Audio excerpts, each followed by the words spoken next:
This is Glow in the Dark Radio.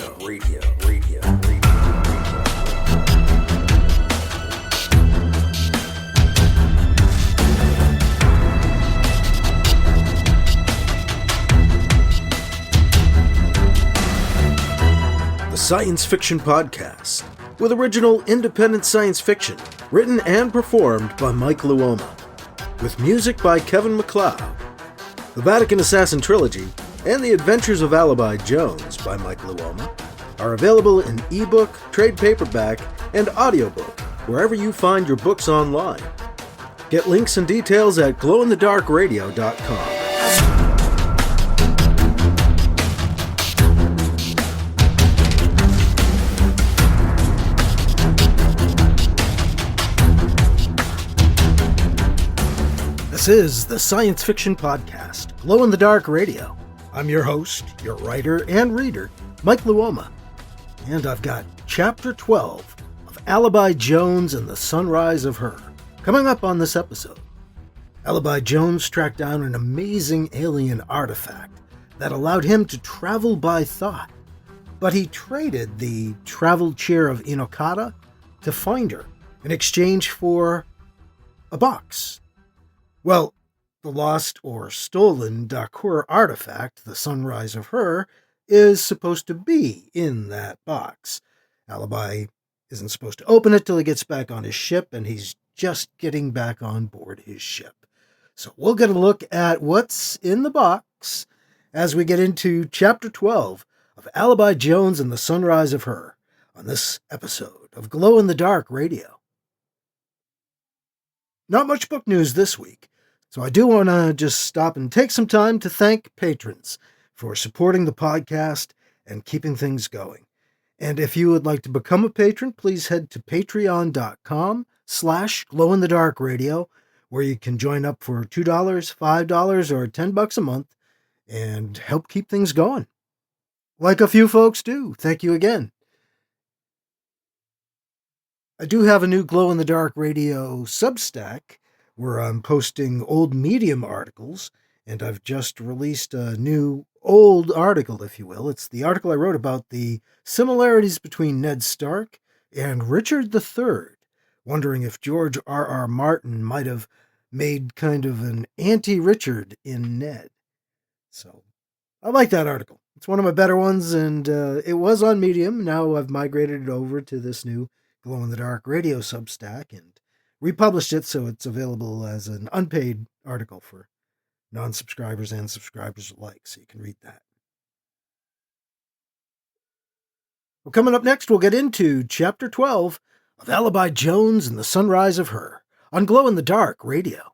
Hi, I'm JC. My co-host Cindy and I host the Fix It Home Improvement Podcast.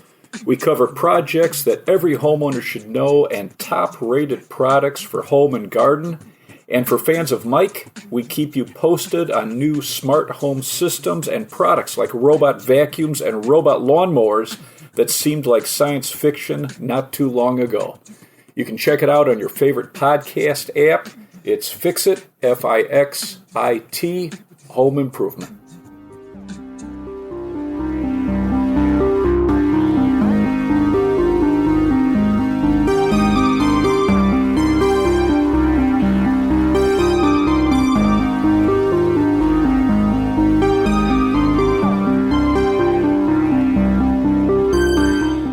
Here's Chapter 12 of Alibi Jones and the Sunrise of Hur on Glow in the Dark Radio. Back on his ship, airlock sealed up tight behind him, Alibi opens the box. The jeweled tiara within catches the light. Alibi recognizes it from that horrible night and his recurring dreams. The Sunrise of Hur. Will you look at that? Alibi says to himself.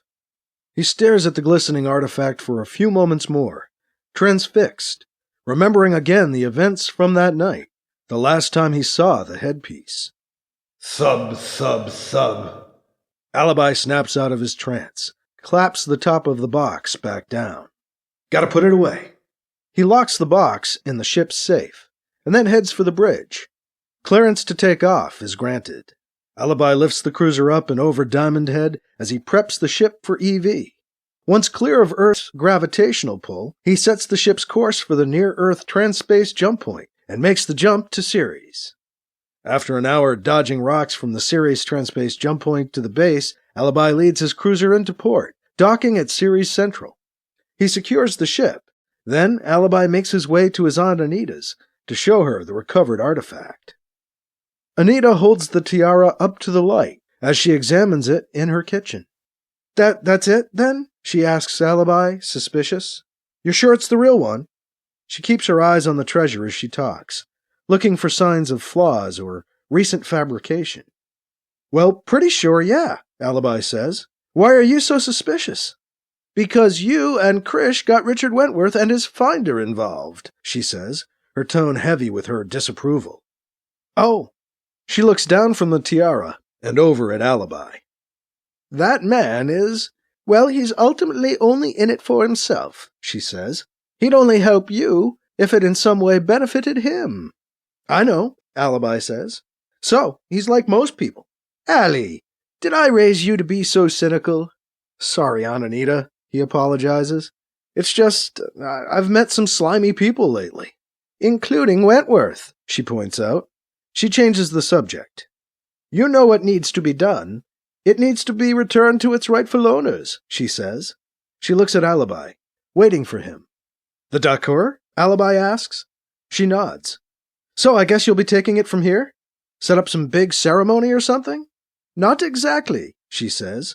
The Dakhur have been trying to keep this quiet all along. It is a bit of an embarrassment for diplomat Rakhar, I believe. The return needs to be done in a low-key fashion. She looks him in the eye. Are you ready to travel to her? Anita asks Alibi. He smiles. Soon as I can file the flight plan. You do that, Anita says. I'll contact the Dakhur and make arrangements for your arrival on her. The gears of diplomacy grind more slowly than Alibi would like. He wants to be off to her immediately. But there are human and Dakhur diplomatic channels to go through. The arrangements take a few hours even when all parties are agreed. When she finally tells him to go ahead and make the trip, Anita explains to Alibi that a peaceful reception from the Dakhur is still not certain. She seems frustrated. Things may get a little testy with Rakhar, she tells Alibi. I'm not sure he believed me, and he does not want to see you, Alibi. But I have been quite insistent that you be our emissary. Thank you, Aunt Anita, Alibi says.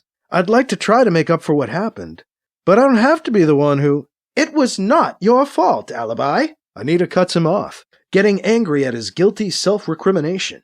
All the blame rests on that pig, Lavaleur. I will not have you beating yourself up. Then why is Rakhar so pissed at me? He asks her. Because, Allie, she says, softening her tone. Diplomat Rakhar cannot strike out at Renée Lavaleur. So he spreads the blame onto others who do not deserve it. Anita looks Alibi in the eye. For all their differences, the more I deal with the Dakhur, the more human they seem. It is a very human thing to strike out at those in easy striking distance, when the real problem is untouchable. Then, Alibi tries to puzzle out her thinking. Why insist on sending me? Because you are not to blame, she says. The Solar Alliance is not to blame. It may be a human, if you can call Lavaleur that, who is to blame, but I'll not allow Rakhar to get away with placing blame where it doesn't belong. We're sending you for that very reason, and because you deserve to go and do this. You found it. Well, not really. I mean, Anita cuts him off. You did the work, she says. You found it. I'm still not sure I should be going, Alibi says, as much as I want to. Even so, after spending a restless night on Ceres Central, Alibi sets out for her. He pilots the cruiser through the rocks out to the transspace jump point, and after a quick jump through transspace, his ship emerges a short distance away from her. Alibi brings the cruiser in towards Hur's orbit. Permission to land denied, Her Central Control informs Alibi when he attempts to approach the planet. What? This is Alibi Jones of the Solar Alliance Mediation Corps. We know who you are. HCC informs him. That is why permission is denied. You are on the shall not land list for all of Hur. You are an enemy of the Dakhur people. Harsh. Do I deserve that? I thought Ananita made arrangements. Alibi tries to keep his cool. I see. Could I please request communication with Kitrafrundle Grundler? No. Any such requests have been denied in advance. I have my instructions here. The HCC tells him. What about Rakarterfunder Grundle? Will he speak to me? No. Any such request. Fine. Alibi cuts the HCC off. Then I demand diplomatic access and landing rights as an officer of the Safe Mediation Corps in a landing area designated as safe space under the terms and conditions of the SA Dakhur Treaty Agreements. Silence on the other end for a moment, before the voice returns. So be it. The HCC concedes. Permission to land on Hur is finally granted after the use of the diplomatic crowbar. Alibi brings his cruiser in to land in the designated safe bay. He secures the ship and then steps out onto the surface of Hur. When Alibi attempts to leave the landing bay, he finds the way barred by 2 Dakhur guards. No access beyond this point, one of the Dakhur growls at him. You are not allowed on our planet. Alibi looks at the ground, then looks back up at the guard. No access, the Catman says again. Alibi again looks down at the ground and back up at the guard, trying to make his point without words. I'm on your planet right now, moron. The guard continues to stare back at him, unmoved and unmoving. Fine, Alibi says, relenting. Get me Rakarterfunder Grundle. I have an important package to deliver only to him. No, the guard refuses.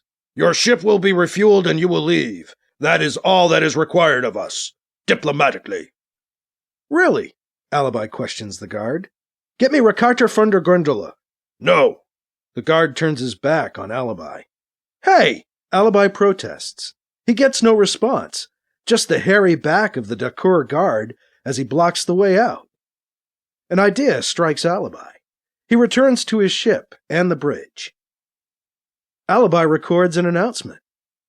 Attention! Attention!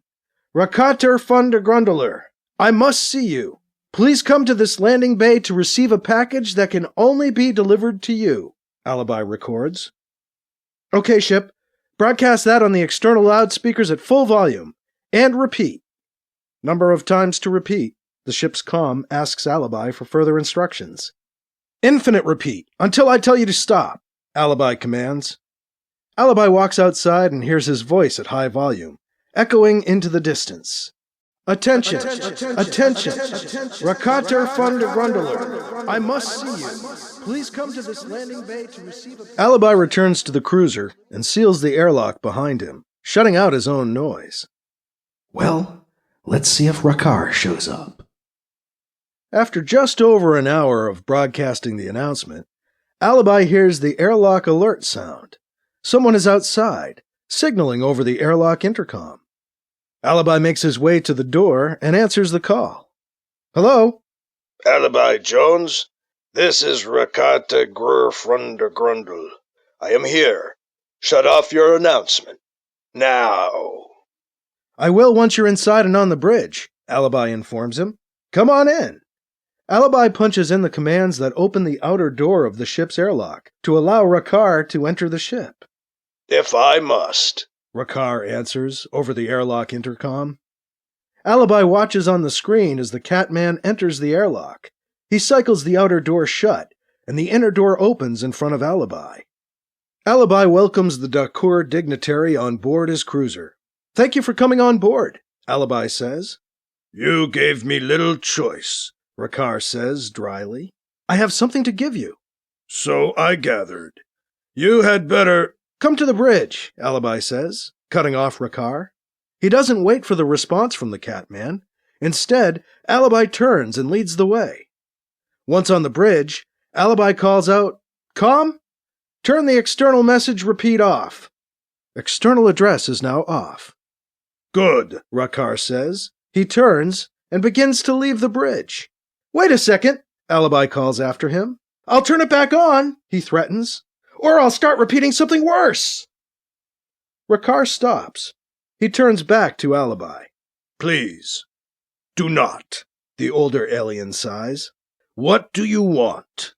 I told you, I want to give you something, Alibi says. Alibi goes to the ship's safe and extracts the box holding the artifact. He extends the box out in front of him, holding it out to Rakar. The furry alien cautiously takes the box from Alibi. Open it, Alibi encourages him. Rakar gingerly lifts the box cover and looks inside.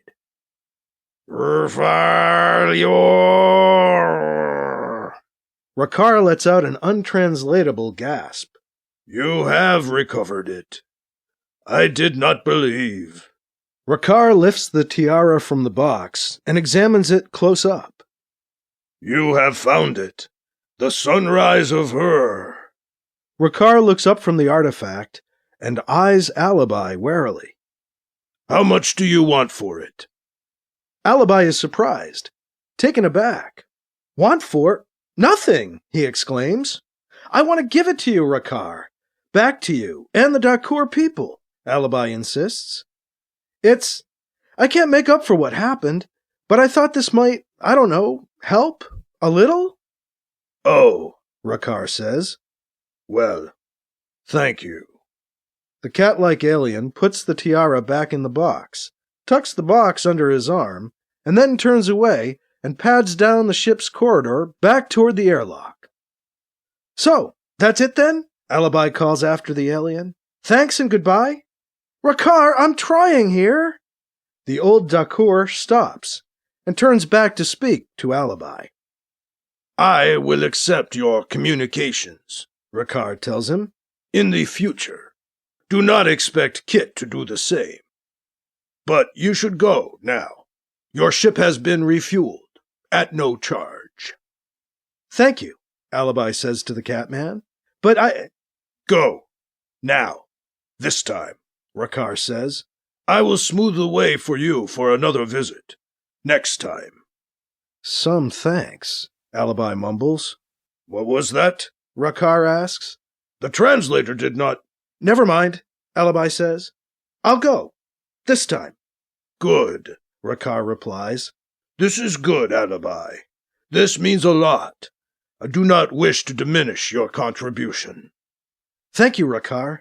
I still grieve for your loss, Alibi says. Yes. Rakar seems surprised, if Alibi can read the alien's emotions. As do we all. Goodbye. The Dakhur elder pads on down the rest of the ship's corridor and enters the airlock.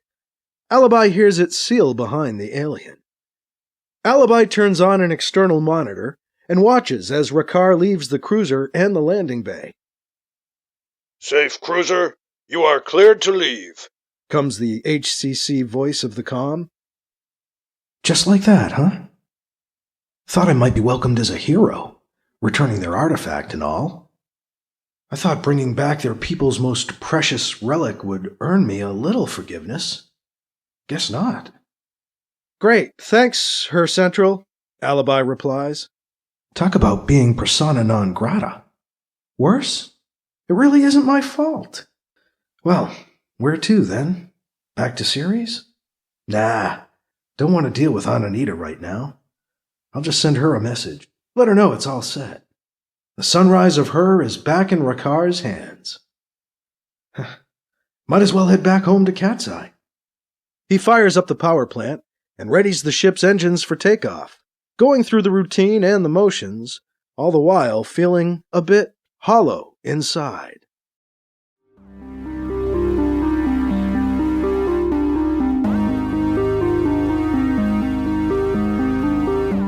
That was Chapter 12 of Alibi Jones and the Sunrise of Hur on Glow in the Dark Radio. Well, no good deed goes unpunished.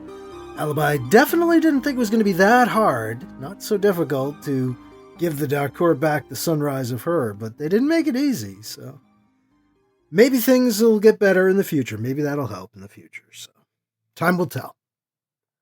At least Alibi figured out how to actually land on the planet to get them to let him land, you know? But now Alibi is leaving the planet Hur. Heading back to work? Maybe. We'll find out in Chapter 13 of Alibi Jones and the Sunrise of Hur on our next episode. We're getting up there, too. This is episode 798 episodes of Glow in the Dark Radio. We're almost at episode 800. Ooh. I don't know. I don't think I'm going to do anything too special for 800. Let it go by and maybe do something. We'll see. Again, a thank you to patrons for helping to support the podcast. And I would encourage you, if you're enjoying the podcast, to please become a patron. Head to patreon.com/glowinthedarkradio, and you can sign up for free or $2, $5, or $10 a month and become a member and help support the podcast. Again, that's at patreon.com/glowinthedarkradio. And that is all for this week. I am your host, your writer, and your reader, Mike Luoma. Thank you again for listening to Glow in the Dark Radio.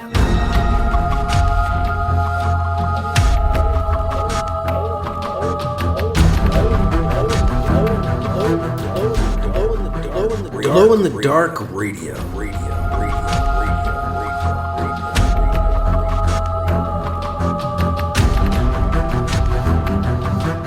This podcast presentation is copyright 2025 by Michael F. Luoma and is protected under a Creative Commons Attribution, Non-Commercial, No Derivatives 4.0 International License, CC by NCND 4.0. Music by Kevin MacLeod. You can find his work at Incompetech.com.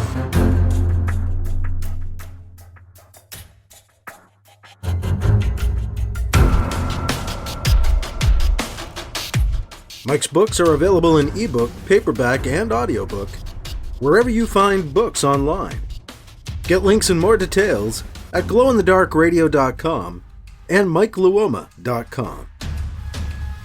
This has been a presentation of Glow in the Dark Radio.